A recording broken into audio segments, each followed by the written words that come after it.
तो हेलो बच्चों, आज दूसरे सीरीज के साथ में लौट चुका हूँ। देख ही रहे होगे डी ब्लॉक पढ़ाना है। पर आज बहुत सारे टॉपिक कवर करने हैं, हम फटाफट करेंगे। आप इस वीडियो को 2x पे देख सकते हैं, पर मेरी स्पीड आज 2x ही रहने वाली है। बढ़िया करके पढ़ेंगे, आज ज्यादा कॉन्सेप्ट कवर करेंगे, मजा आ जाएगा तुम लोगों को। तो अगर मैं तुम्हारे पहले टॉपिक की बात आज करूं, है ना, तो मैं सबसे पहले तुम्हें एक सरल टॉपिक पढ़ाता हूँ कि सॉफ्ट मेटल्स क्या होते हैं। सॉफ्ट मेटल्स क्या होते हैं? तो वो हर मेटल सॉफ्ट होता है, वो हर मेटल सॉफ्ट होगा जिसमें पेयर्ड इलेक्ट्रॉन होंगे। पेयर्ड इलेक्ट्रॉन जिसमें भी होंगे वो सब क्या होंगे? सॉफ्ट। आपको पता है पूरी ट्रांजिशन सीरीज में 3 ही नॉन ट्रांजिशन होते हैं, मतलब पूरे कंप्लीटली फिल्ड होते हैं। पहला कौन? Zn। दूसरा क्या? Hg। तीसरा क्या? Cd। जिसने पहला वाला लेक्चर नहीं देखा है वो पहला वाला लेक्चर देखे, उसमें हमने Zn, Hg और Cd को डिस्कस करा है भैया। हाँ, सॉफ्ट मेटल्स वो होते हैं जिनमें कैसे इलेक्ट्रॉन्स होते हैं? पेयर्ड इलेक्ट्रॉन्स होते हैं। बोले तो Zn, Hg, Cd क्या होगा? सॉफ्ट मेटल के अंदर आएगा। तो अगर मैं बात करूं, यही क्वेश्चन मिल जाएगा सॉफ्ट मेटल का। अभी हम लोग सब क्वेश्चन सीरीज में करेंगे। पहला कॉन्सेप्ट हो गया है सॉफ्ट मेटल्स जिसमें क्या होते हैं? Paired electrons. वो क्या होता है? Soft metal. जल्दी से आप लोग बाबू अगला टॉपिक करते हैं।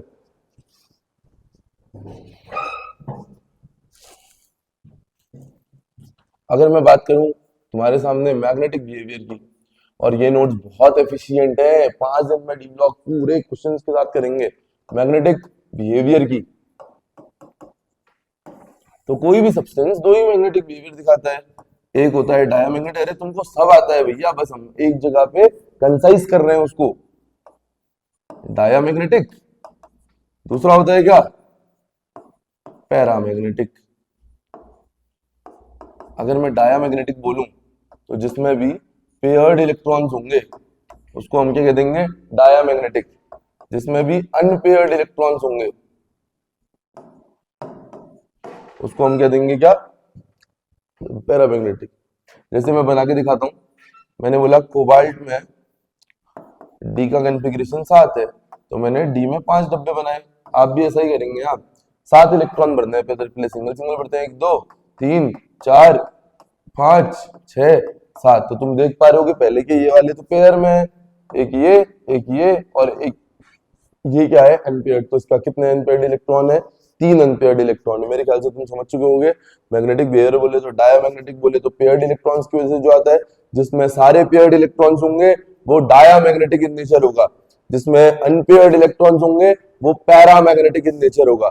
एक चीज बहुत ज्यादा पूछी जाती है जिसको हम कहते हैं मैग्नेटिक मूवमेंट। ये शायद हम कर चुके हैं पहले लेक्चर में भी, बस एक snapshot revision. Under root n+2 है ना, मैग्नेटिक मूवमेंट का फॉर्मूला होता है। इसकी यूनिट होती है bm, बोहर मैग्नेट्रॉन। n होता है number of unpaired electron. Unpaired electron, और जिसको ये नहीं आएगा, पहले लेक्चर में बहुत ज्यादा एक्सप्लेन्ड है, एक बार देखेंगे। मैंने तो रिवीजन के तौर पे पढ़ा दिया जल्दी से। आज मैं तुम्हें तीसरी चीज बताता हूं जिसको हम कहते हैं colour in a complex. Colour in a complex. Colour का क्वेश्चन बहुत ज्यादा आता है सर, कलर का क्वेश्चन बहुत ज्यादा आता है, बहुत ज्यादा। तो कलर इन अ कॉम्प्लेक्स का क्वेश्चन करेंगे इसे, हमेशा याद रखना। जिसमें भी अनपेयर्ड इलेक्ट्रॉन होंगे, अनपेयर्ड इलेक्ट्रॉन वही कलर दिखाएगा। जिसके पास अनपेयर्ड इलेक्ट्रॉन्स नहीं होंगे उसमें कोई कलर भी नहीं होगा सर। जिसमें अनपेयर्ड इलेक्ट्रॉन्स प्रेजेंट होंगे वो ही कॉम्प्लेक्सेस कलर दिखाएंगे। जिसमें अनपेयर्ड इलेक्ट्रॉन्स नहीं होंगे वो बिल्कुल भी कलर नहीं दिखाने वाले बच्चों। तो क्या चीज? अनपेयर्ड इलेक्ट्रॉन बोले तो कलर आज से याद रखेंगे। जैसे मैं लिख लेता हूँ एक Sc3 पॉजिटिव, है ना, और एक लिख लेता हूँ Cu पॉजिटिव। इनमें से किसके पास कलर नहीं है और किसके पास कलर है? तो सबसे पहले तो मैं सिंपल कॉन्फ़िगरेशन लिखता हूँ Sc का। Sc का कॉन्फ़िगरेशन होता है कितना? 18 आर्गन। जिसने नहीं करा है पहले लेक्चर में कॉन्फ़िगरेशन लिखना तक सिखाया है यहाँ भैया। 4s2 3d1, और कॉपर का अगर लिखूं तो 18 आर्गन भैया क्या 4s0 3d10 3d10। तो अगर मैं बात करूं किसकी, 3 पॉजिटिव की, हाँ वैसे इसमें पहले एक होता है, अगर तुमको अच्छे से ही दिखाना है तो क्या चीज, 3 पॉजिटिव मतलब 3 इलेक्ट्रॉन निकालने हैं। दो पहले हमेशा एस से निकलेगा, हाँ सर एस से निकाला, एस में 0 हो गए, डी में से एक निकाल दिया, इसमें भी 0 क्योंकि 3 ही इलेक्ट्रॉन थे, Sc3 पॉजिटिव कितना 0 हो गया।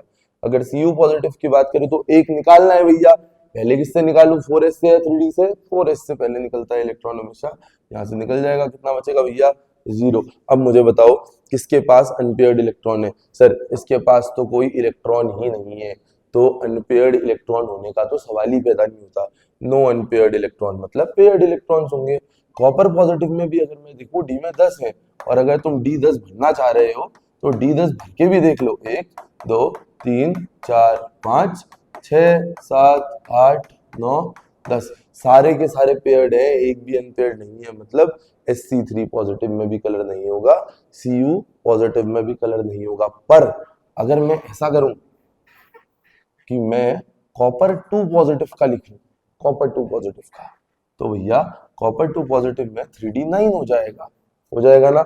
अब भर के देखते हैं, 1 2 3 4 5, 1 2 3 4 5 6 7 8 9, क्या इसके पास अनपेयर्ड इलेक्ट्रॉन है, हाँ देखो भैया कहाँ है, ये रहा अनपेयर्ड इलेक्ट्रॉन, तो भैया पक्का पक्का ये क्या होगा, कलर्ड कंपाउंड होगा।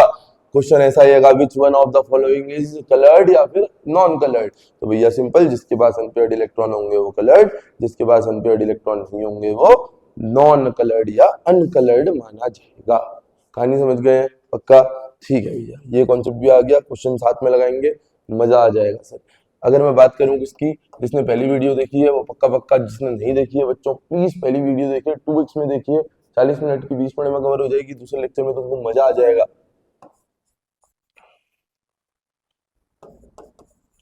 इंटरस्टिशियल कंपाउंड्स की बात करते हैं, इंटरस्टिशियल कंपाउंड्स की बात करते हैं। तो मैंने कोई एटम्स बनाए मेटल के, 1 2 गोले 3 4 ऐसे एटम्स हैं, ये डी ब्लॉक के कोई मेटल के कोई एटम्स है सर, ये डी ब्लॉक के किसी एलिमेंट के कोई मेटल्स है ना सर।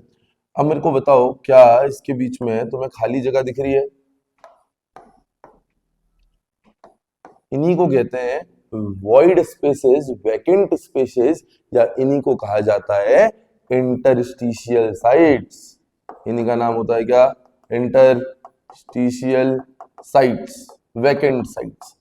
क्या इसमें कोई छोटे साइज का एटम नहीं घुसा सकते हो, घुसा देते हो, छोटे साइज का एटम ये घुसा दिया, छोटे साइज का एटम, छोटे साइज का एटम नहीं घुसा दिया भैया, है ना। तो भैया इंटरस्टिशियल कंपाउंड्स क्या होते हैं, सम कंपाउंड्स है ना आर डोप्ड या mixed with small size elements like hydrogen, carbon, nitrogen, oxygen, है ना, इनके साथ डोप करके इनका जो वैकेंट स्पेस होता है वो भर दिया जाता है ना, इन्हीं कंपाउंड्स को इंटरस्टिशियल कंपाउंड कहा जाता है। आप डेफिनेशन भी लिख सकते हैं, मैंने अभी बोली आप यही लिख देना, इंटरस्टिशियल कंपाउंड से क्वेश्चन के साथ आप देख लेंगे, डेफिनेशन वाली कोई भी चीज इसमें नहीं आती। पर इंटरस्टिशियल कंपाउंड्स बनाने की सर जरूरत क्यों पड़ी, कुछ तो जरूरत हुई होगी तभी तो बनाया होगा। तो भाई वो सिंपल सी बात याद रखना, ये ज्यादा हार्ड होते हैं, मोर हार्ड, पहली चीज याद रखेंगे, मोर हार्ड। दूसरी मोर कंडक्टिव, सर हार्ड तो समझ आ गया क्योंकि बीच में कोई स्पेसेस में चीजें भर चुकी हैं, तो अब ज्यादा एटम्स आ चुके हैं तो चीज हार्ड बन जाएगी। मोर कंडक्टिव कैसे, अब ये देखो, तुम यहाँ से इलेक्ट्रिसिटी भेज, तुमने यहाँ से इलेक्ट्रॉन भेजे, दोनों जगह से इलेक्ट्रॉन गए, अब इसके बाद एक और पाथवे जो पहले नहीं था, पहले यहाँ पे कोई एटम नहीं था पर अब एक एटम आ चुका है, तो यहाँ से भी अब इलेक्ट्रॉन की कंडक्टिविटी बढ़ सकती है। तो भैया ज्यादा कंडक्टिव हुआ या नहीं हुआ, हुआ, है ना। भैया बात करते हैं, अगर ज्यादा एटम्स आ गए हैं तो इसको गर्म करने पे क्या मेल्टिंग पॉइंट बढ़ेगा या नहीं बढ़ेगा, क्योंकि एटम्स ज्यादा आ गए हैं तो ज्यादा एनर्जी देनी पड़ेगी ना पिघलाने के लिए, पहले कम एटम्स थे कम एनर्जी दी, अब एटम्स बीच बीच के वॉइड स्पेसेस पे भी आ चुके हैं तो ज्यादा हीट लगेगी, बोले तो इसका मेल्टिंग पॉइंट भी क्या होगा, हाई मेल्टिंग पॉइंट। पर एक बहुत खूबसूरत बात याद रखना, ये केमिकली रिएक्टिव नहीं होते हैं, ये बिल्कुल भी केमिकली रिएक्ट नहीं करते हैं। तो क्या चीज, नॉन रिएक्टिव, या फिर आप लिख सकते हो नॉट केमिकली रिएक्टिव। मेरे ख्याल से इतनी बात समझ आ गई होगी। एक स्नैप मारो जल्दी से।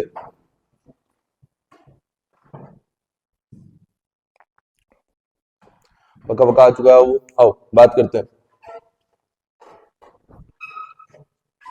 अब मैं बात करना चाहता हूं तुम लोगों से थोड़ी सी मेल्टिंग पॉइंट की। छोटे छोटे टॉपिक होते हैं डी ब्लॉक में और सेट कवर होते हैं बेटा, पूरे क्वेश्चंस लगेंगे अभी देखना। बात करना चाहता हूं किसकी, मेल्टिंग पॉइंट की। Melting point and boiling point की अगर मैं बात करूं तुमसे कि मेल्टिंग पॉइंट और बॉइलिंग पॉइंट क्या होता है भैया, तो मैं बोलूंगा एक चीज ध्यान से देखते हैं, कुछ सोचना। जिसके पास अनपेयर्ड इलेक्ट्रॉन्स होते हैं, जिसके पास कौन से इलेक्ट्रॉन होते हैं, अनपेयर्ड। अब वो अनपेयर्ड इलेक्ट्रॉन्स क्या बहुत तगड़ी बॉन्डिंग नहीं करेंगे आपस में? मेरे पास भी पेयर्ड इलेक्ट्रॉन, मेरे पास भी पेयर्ड इलेक्ट्रॉन, क्या बॉन्डिंग होगी? नहीं। मेरे पास भी है, उसके पास भी है, कोई बॉन्डिंग नहीं। मेरे पास भी अनपेयर्ड मतलब कमी, उसके पास भी अनपेयर्ड मतलब उसके पास भी कमी, तो हम आपस में बॉन्डिंग नहीं करना चाहेंगे। तो जब भी अनपेयर्ड इलेक्ट्रॉन्स होते हैं तो बहुत अच्छी बॉन्डिंग होती है, क्योंकि डी ब्लॉक में बॉन्डिंग हो रही है। तो D block metals are always metals in nature, बोले तो मेटेलिक इन नेचर होते हैं सर डी ब्लॉक के elements. D block elements are metallic in nature. तो भैया हम साफ साफ बोलेंगे जिसके पास अनपेयर्ड इलेक्ट्रॉन्स होंगे, D block element form metallic bond,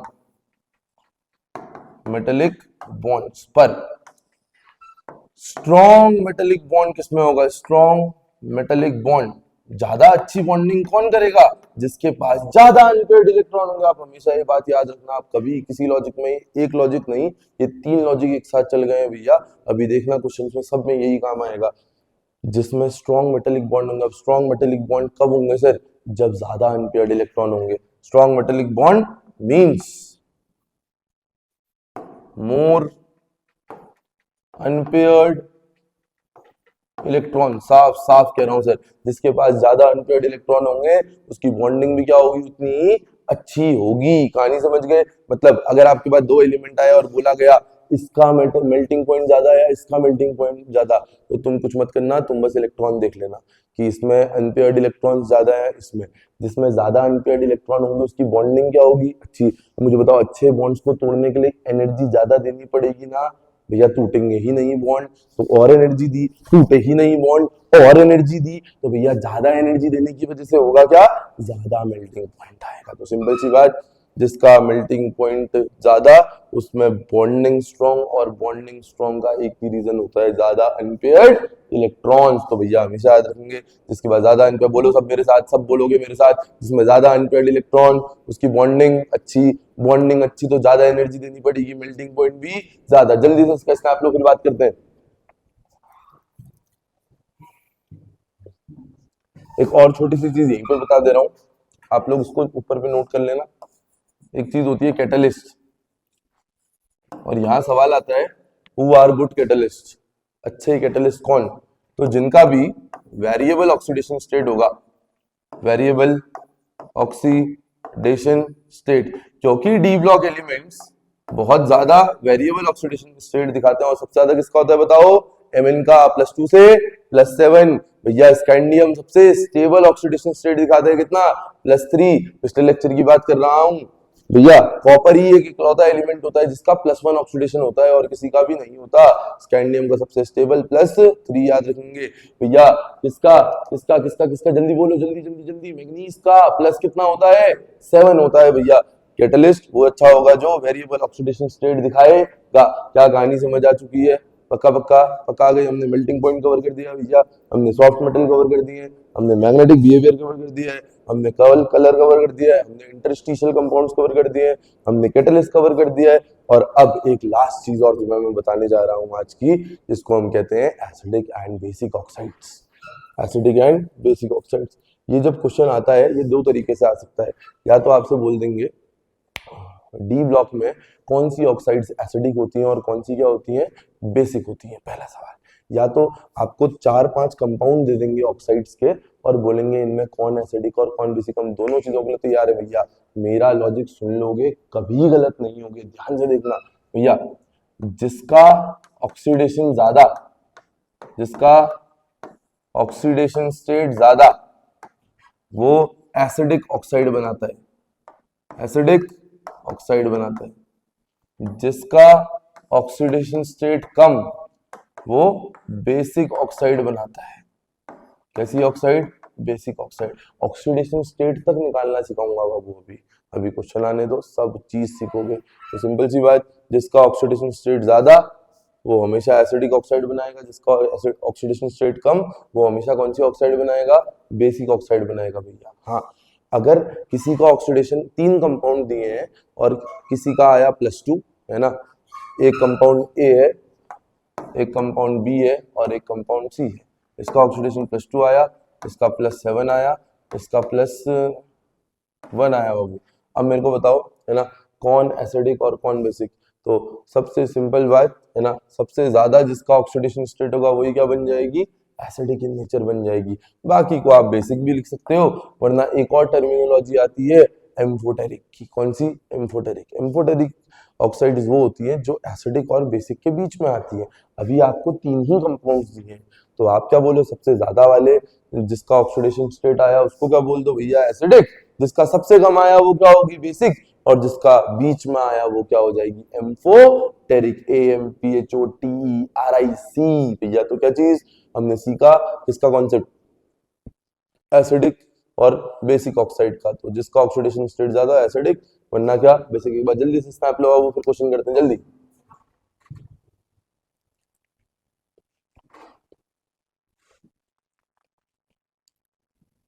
आओ भाई, तो मैं दिखाते रहूंगा, कराते रहूंगा, ध्यान से देखेंगे। हाँ, सब हो जाएंगे। जर्नल इलेक्ट्रॉनिक कॉन्फ़िगरेशन पहले लेक्चर में हमने कर लिया था, कर लिया था, सबको याद है। 1 मिनट लाल खून निकालने दो भैया, कर लिया था, मजा आ गया। अरे दूसरा assertion reason, copper is a non transition element. Copper non transition होता है क्या, नहीं नहीं, कॉपर तो क्या होता है, ट्रांजिशन। हाँ, पहला lecture. ZnCd and Hg are not regarded as transition element. हाँ, रिगार्ड नहीं होते, क्यों, क्योंकि उनमें पूरे फिल होते हैं। ये भी कर लिया था हमने, पिछले लेक्चर देखेंगे। हाँ भैया, जो नया है पक्का पक्का देखेगा। Zn ये भी हो गया था, ट्रांजिशन मेटल हो गया था। Which one of the following do not show variable oxidation state. एक ही तो होता है भैया हमारे पास जो वेरिएबल नहीं दिखाता, कौन, स्कैंडियम। स्कैंडियम का ही फिक्स ऑक्सीडेशन स्टेट है कितना, +3। मजा आ गया sir.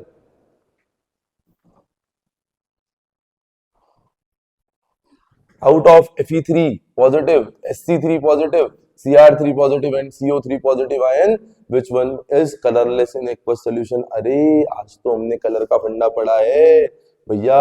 Colour colour colour colour colour आ गया। जिसके पास अनपेयर्ड इलेक्ट्रॉन्स होंगे वही क्या दिखाएगा, कलर दिखाएगा, वरना कोई भी कलर नहीं दिखाएगा। ऐसा ही तो लॉजिक था सर हमारा। जिसके पास क्या होगा भैया, अनपेयर्ड इलेक्ट्रॉन होगा, वही कलर दिखा सकता है। देख लेते हैं ना सर। आइए, पहला क्या है, Fe, यहाँ पे नहीं दिख रहा, Fe3 पॉजिटिव में देखते हैं। सबसे पहले Fe का कॉन्फ़िगरेशन लिख लो, अगर आप बहुत ज्यादा क्या हो, नूब हो अभी तो भैया प्यार से लिखो, है ना। अल्ट्रा मैक्स प्रो बना के हम भेजेंगे। 18 आर्गन, 18 आर्गन, 4s2 3d6। होता है नहीं होता है, होता है सर, पक्का पक्का होता है, हमको पता है ना। अब कितने निकालने हैं, 3 पॉजिटिव। तो पहले एस में 0 कर दो, एस में 0 कर दिए। डी में से 1 निकाला, डी में कितने हो जाएंगे, 6 की जगह 5। 3 इलेक्ट्रॉन सक्सेसफुली हम निकाल चुके हैं। अब कितना है बाबू, 5 आए, तो 5 के लिए बना डालो, डी ऑर्बिटल बना देते हैं। 5 ऑर्बिटल का होता है, 5 भरने हैं, तो 1 2 3 4 5, 1 2 3 4 5, है ना। क्या अनपेयर्ड नहीं है, अरे पांचों के पांचों अनपेयर्ड है, इसमें पेयर ही कहाँ बन रहे हैं। तो ये सब, ये तो भैया Fe3 पॉजिटिव में तो कलर होगा होगा भैया, है ना। इसको मिटा रहा हूँ, ध्यान से देखेंगे। हाँ, अगला, अगर मैं बात करूं Sc3 पॉजिटिव की, Sc3 पॉजिटिव, वैसे तो आपने अभी एग्जांपल किया था, पर कोई बात नहीं, दोबारा कर लेते हैं, है ना। 18 आर्गन, कितना, 4s2 3d1 होता है ना। आपको कितने निकालने हैं बार, 3 पर, पहले किससे निकलेगा, 4s से। तो 4s कितना हो जाएगा 0 और 3d कितना हो जाएगा 0, है ना। तो भैया इसमें एक भी अनपेयर्ड इलेक्ट्रॉन नहीं है, एक भी अनपेयर्ड। तुमको बाकी के दो चेक करने की जरूरत ही नहीं पड़ी, क्योंकि इसी में मिल गया कि भैया इसमें एक भी अनपेयर्ड नहीं है।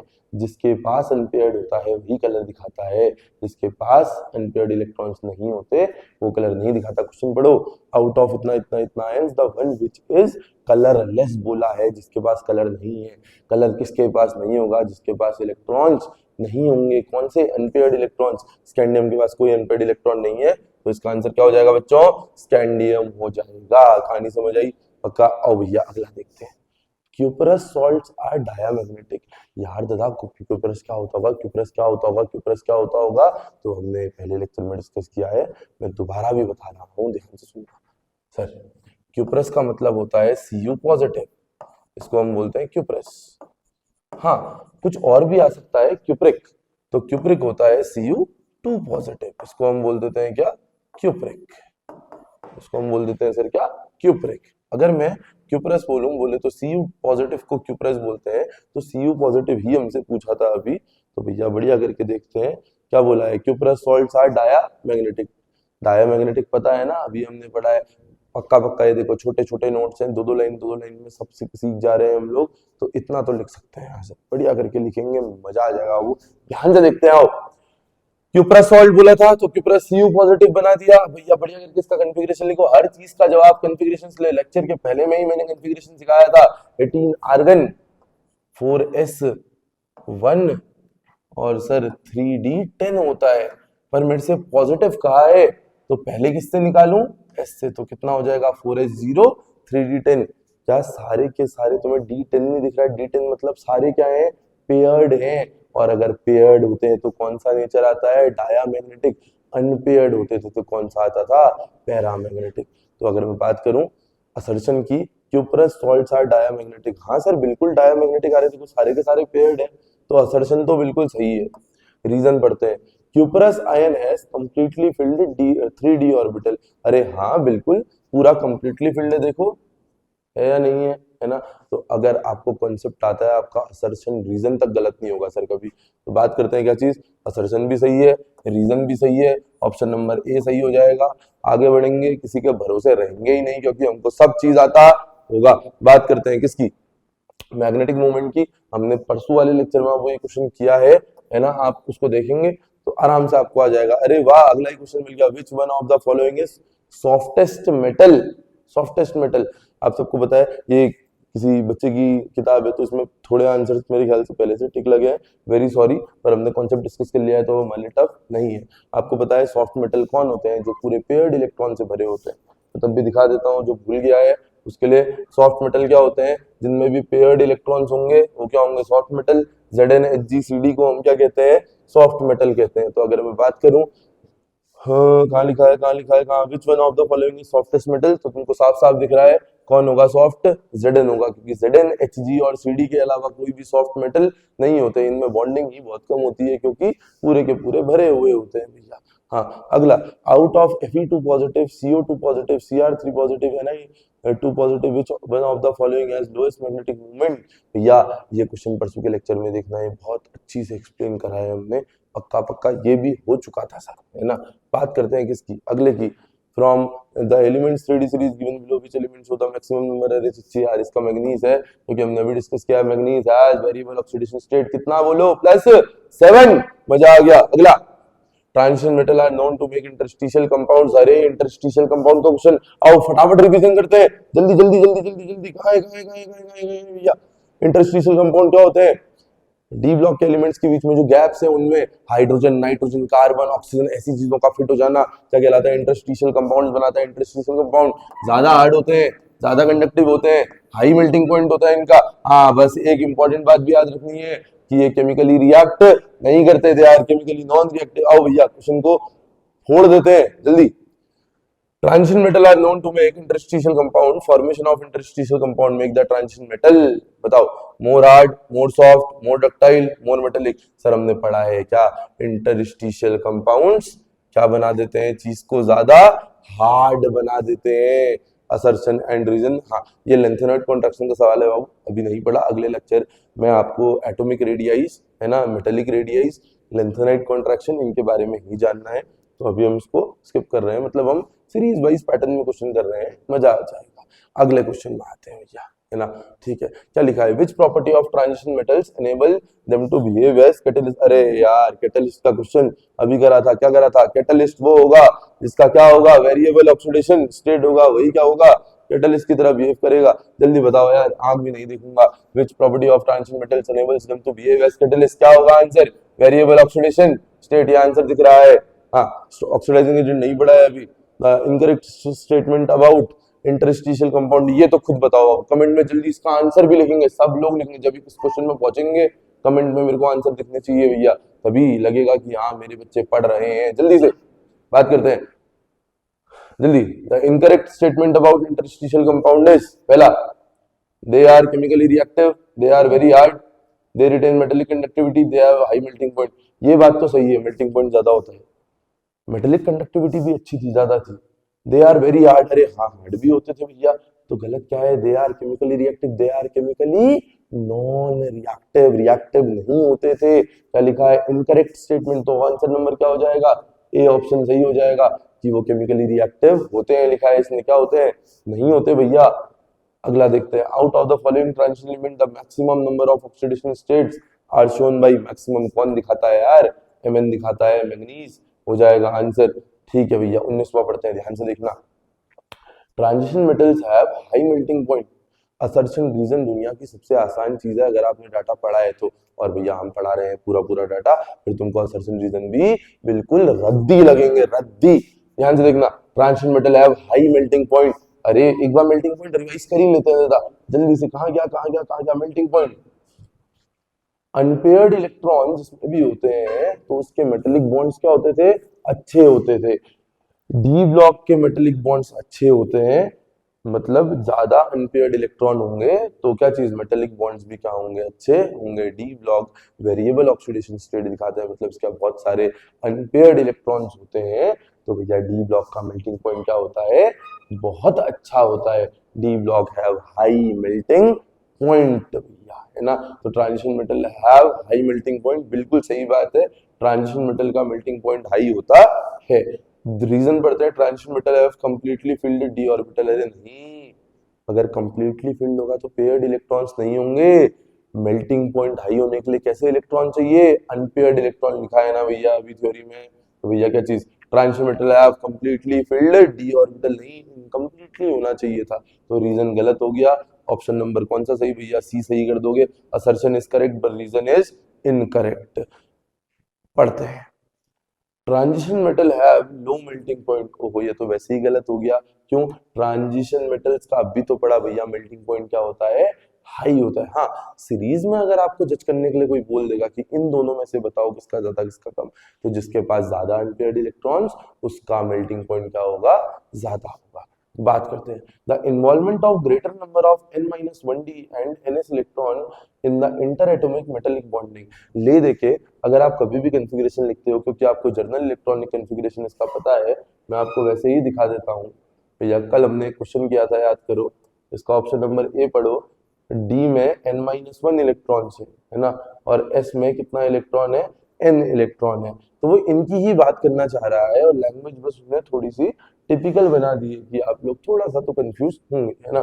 The involvement of greater number of n-1d and ns electron, है ना, बोले तो जितने ज्यादा इलेक्ट्रॉन इन्वॉल्व होंगे बॉन्डिंग में, है ना, उतना ही अच्छा मेटेलिक बॉन्डिंग बनेगी। क्या गलत बात है, जितने ज्यादा इलेक्ट्रॉन्स इन्वॉल्व होते हैं बॉन्डिंग में, अनपेयर्ड इलेक्ट्रॉन्स, उतनी अच्छी क्या बनती है, बॉन्डिंग बनती है। तो भैया रीजन बिल्कुल सही है, ऑप्शन नंबर डी। असर्शन तो गलत है बट रीजन क्या है, करेक्ट है भैया। आपने डाटा पढ़ा है, आप कभी गलत नहीं होंगे, मैं दोबारा कह रहा हूँ, देखो कितना फटाफट अच्छी से क्वेश्चन लग रहे हैं। हाँ बाबू, ये क्वेश्चन थोड़ा सा अलग है, मैं क्वेश्चन पढ़ दे रहा हूँ आप लोगों के लिए, क्योंकि यहाँ वाली चीज अगर नहीं दिख रही होगी तो। Out of zinc and tin whose coating is better to क्या लिखा है पता नहीं, चलिए ये वाला क्वेश्चन बाद में या अगली वीडियो में। टू प्रोटेक्ट आई थिंक कर ही लेते हैं। Out of zinc and tin whose coating is better to protect iron object, iron object को प्रोटेक्ट करने के लिए किसकी कोटिंग लगानी पड़ेगी। अब मेरे को एक बात बताओ, ये आयरन का मेटल है, इसमें एक ही चीज होगी रिएक्टिव, क्या, रस्टिंग की प्रोसेस हो जाएगी, इसमें रस्टिंग की, है ना, मतलब इसके छोटे छोटे छोटे छोटे से छेद होंगे, उनमें एयर और मॉइस्चर ट्रैप हो जाएगा और भैया इसकी क्या होने लग जाएगी, रस्टिंग होने लग जाएगी। तो रस्टिंग से बचेंगे कैसे, एक प्रोसेस होती है जिसको हम कहते हैं बच्चों गैल्वेनाइजेशन। क्या, गैल्वेनाइजेशन। गैल्वेनाइजेशन में हम इसके ऊपर जिंक मेटल कोट कर देंगे। क्या कोट कर देंगे, जिंक मेटल। जिंक मेटल की कोटिंग से हमारा आयरन बच जाएगा, है ना। पर हुआ कैसे, लॉजिक भी तो दो, जल्दी भी पढ़ रहे हैं तो लॉजिक नहीं दोगे क्या, बिल्कुल देंगे। क्या मतलब लॉजिक नहीं मिलेंगे, हर लॉजिक मिलेगा। तो बात करते हैं क्या चीज, जिंक और टिन की। तो जिंक ज्यादा रिएक्टिव मेटल होता है आयरन से ज्यादा रिएक्टिव कौन, जिंक।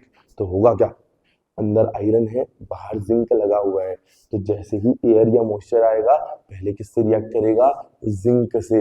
तो वो किसको बचा देगा, आयरन के ऑब्जेक्ट को बचा देगा और खुद क्या हो जाएगा, कोरोड होने लग जाएगा। इसलिए जिंक को लगाया जाता है किसके ऊपर, हमेशा किसको यूज किया जाता है, जिंक को यूज करते हैं आयरन की कोटिंग के लिए। And the process is known as galvanisation. अगर आपको इसका वन वर्ड में भी आंसर, 1 मार्क्स में आंसर लिखना है तो आप अच्छे से लिखिए इसको। आप लिखना zinc is coated over iron because zinc is more reactive and zinc will get corrode and iron will get safe. छोटा आंसर, अच्छा आंसर, मजेदार आंसर, मार्क्स लाने वाला आंसर भैया।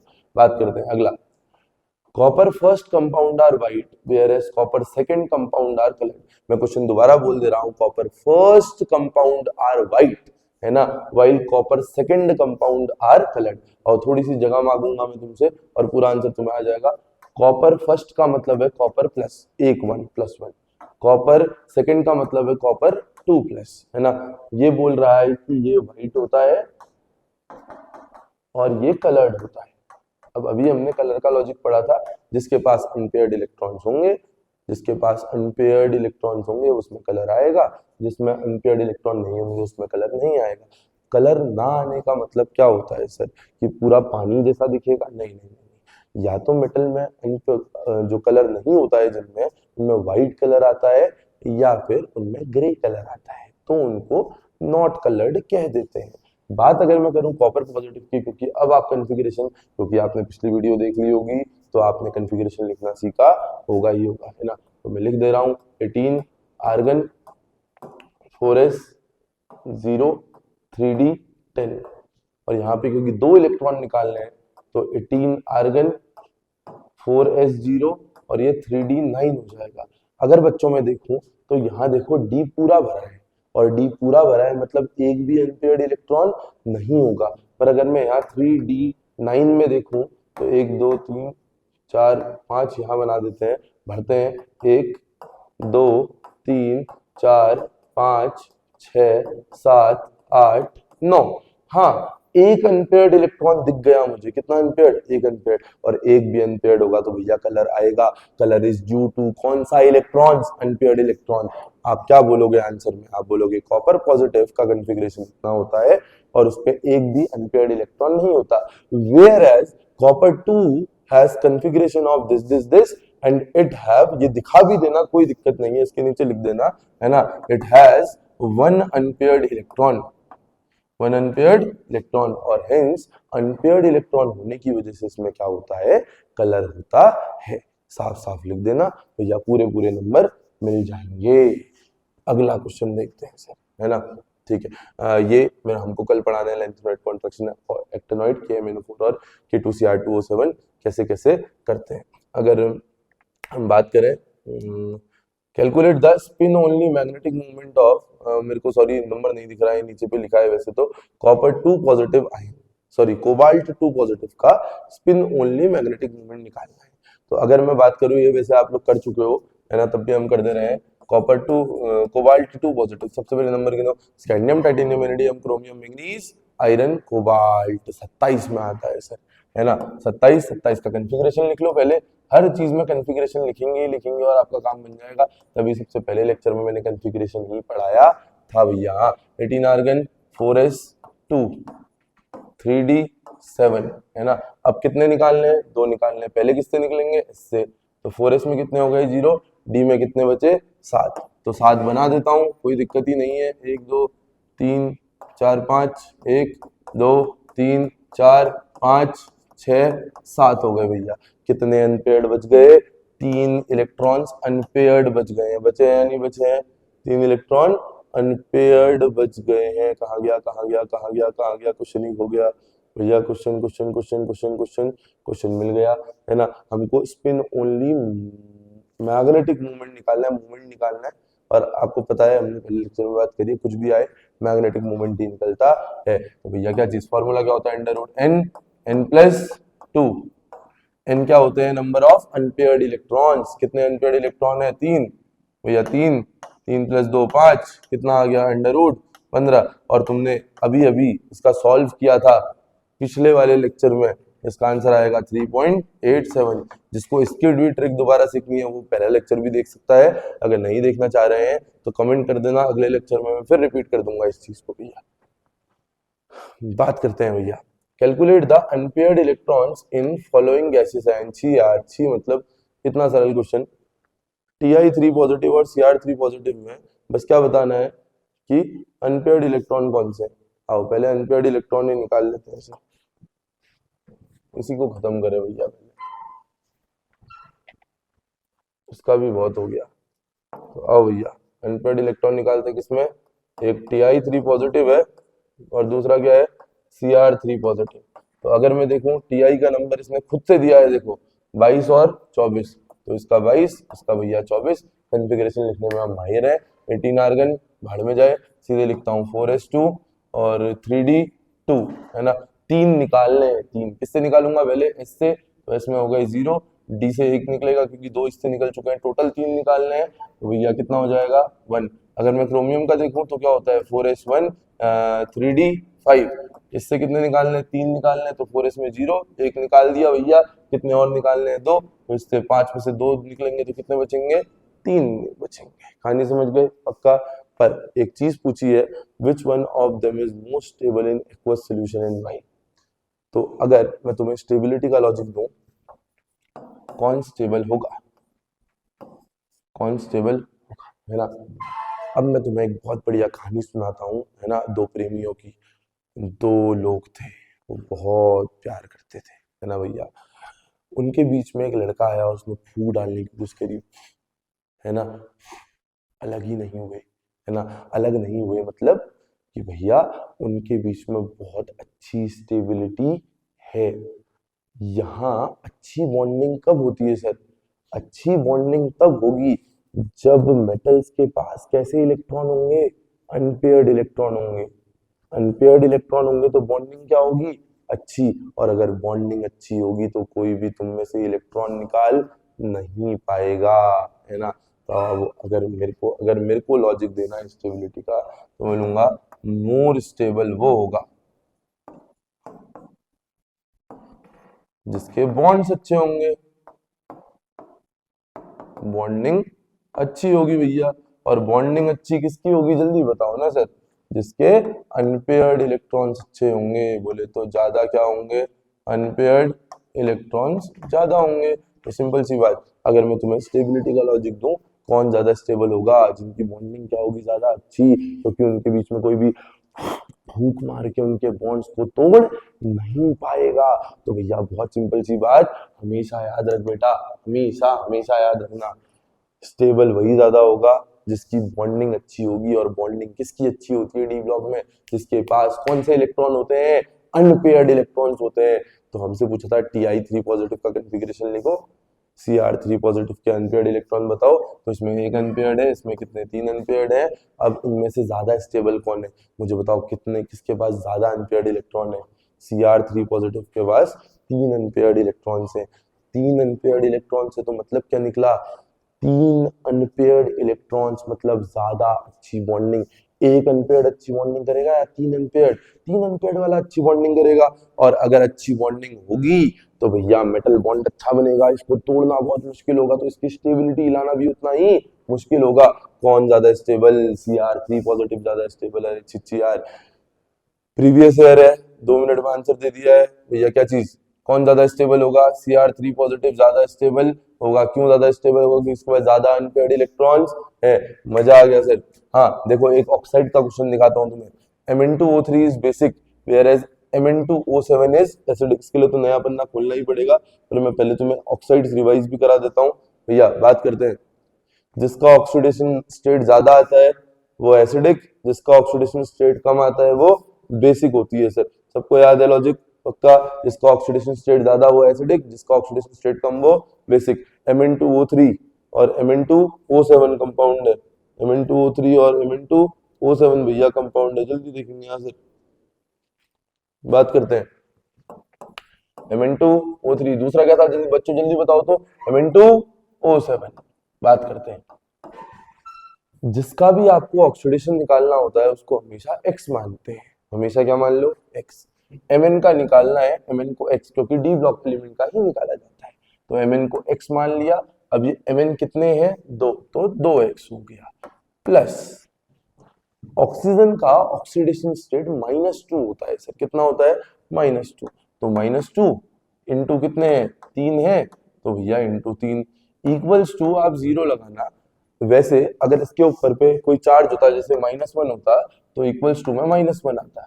अगर यहाँ पे +2 होता तो इक्वल्स टू के आगे +2 आता। अभी कुछ भी नहीं था तो कितना आएगा? 0। अगर 2x बराबर -2 इंटू 3 -6 बनेगा, उधर जाएगा तो +6 बन जाएगा। x बराबर +3 आया। दूसरा सबूत है भैया, 2x प्लस ऑक्सीजन का होता है -2 इंटू 7 है बराबर, कॉम्प्लेक्स के ऊपर कोई चार्ज नहीं है तो कितना हो जाएगा? 0। 2x -7 इंटू 2 14 बराबर +14 हो जाएगा। x बराबर कितना आएगा? 7 आ जाएगा। मुझे बताओ किसका ऑक्सीडेशन ज्यादा निकला?